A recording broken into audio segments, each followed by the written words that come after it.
Foreign Minister Najla Mangoush has been suspended from her role by the country's Prime Minister.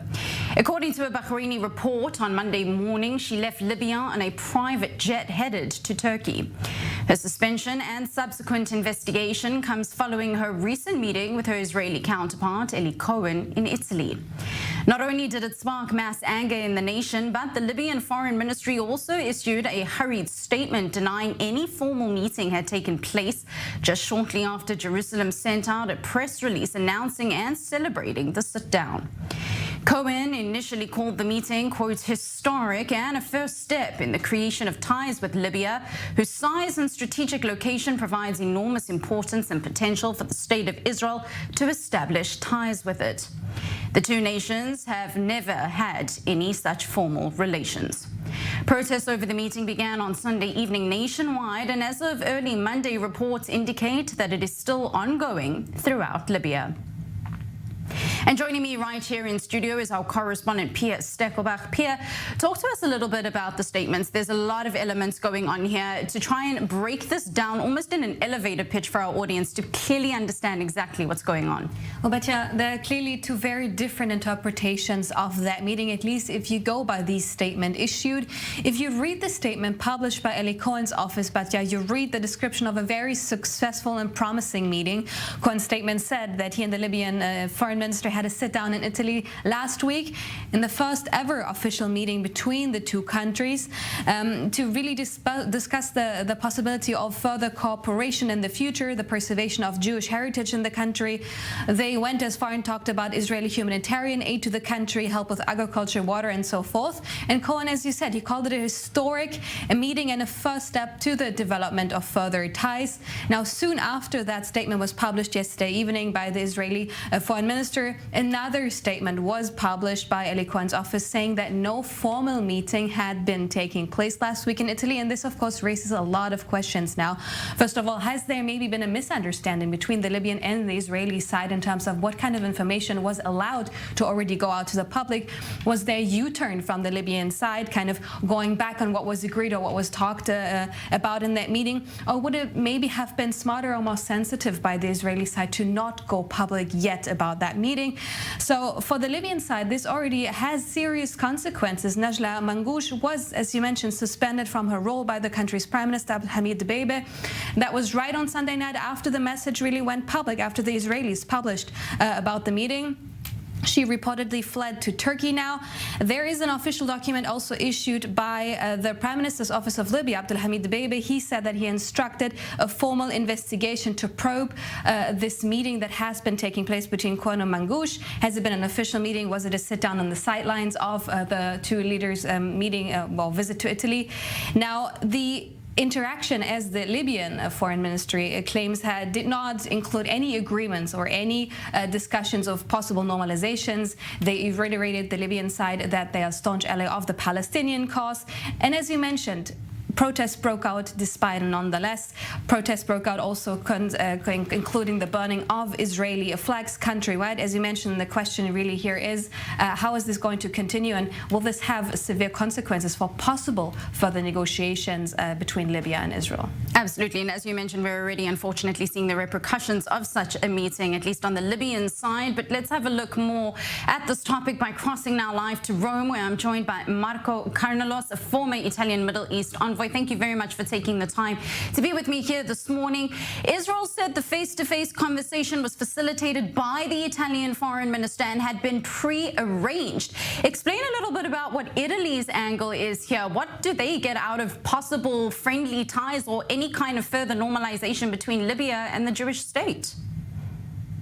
Good morning. First of all, thank you for the opportunity.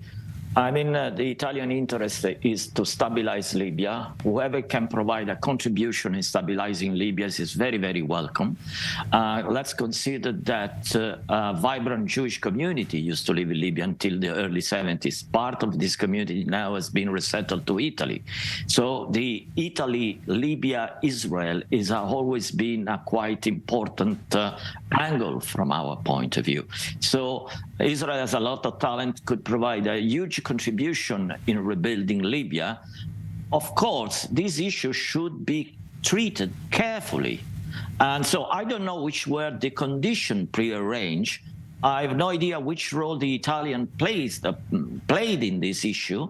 I tend to give more importance to the trip that the CIA director, William Burns, made recently in Libya, where he asked the Libyan to consider joining the Abraham Accords to enlarge them.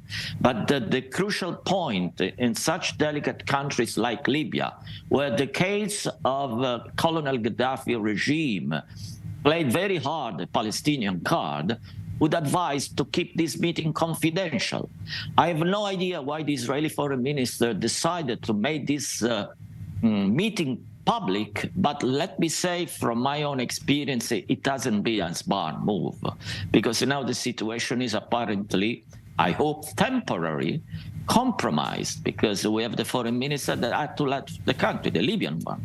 So I don't know what Eli Cohen got in making this meeting public so early. Libya is the fourth largest country on the African continent. It's also a major oil producer and a Sunni Muslim nation. What else was meant by Eli Cohen in terms of enormous potential in some kind of relations between the Jewish state and Libya? Surely the Gulf, Saudi Arabia, who we've also been talking about in terms of a normalization agreement, is a far bigger catcher in terms of advancing the Abraham Accords? Let me say that not only money are important, it's important also the talent. Israel has a lot of talent. Let's take, for example, agriculture. Try to imagine what Israeli technology could provide to Libya in terms of agricultural development, just to make an example. So yes, Saudi Arabia is important, can provide a lot of capitals, can provide a lot of investments, but investments without talent, know-how, risk to become basically something irrelevant for the population. So I'm sorry that this meeting has been made public, and I would advise to have more caution and follow a path of confidential meeting. Italy had all the interest to help to keep this meeting confidential until some important and tangible result could be achieved. And on the other side, slowly, Libyan public opinion could be slowly prepared for this innovation in their foreign relations. Surely Libya should adopt some kind of similar approach, allegedly as the Palestinian Authority here, that normalization is going to happen with or without them. So either get on the train and make their demands or be left at the station.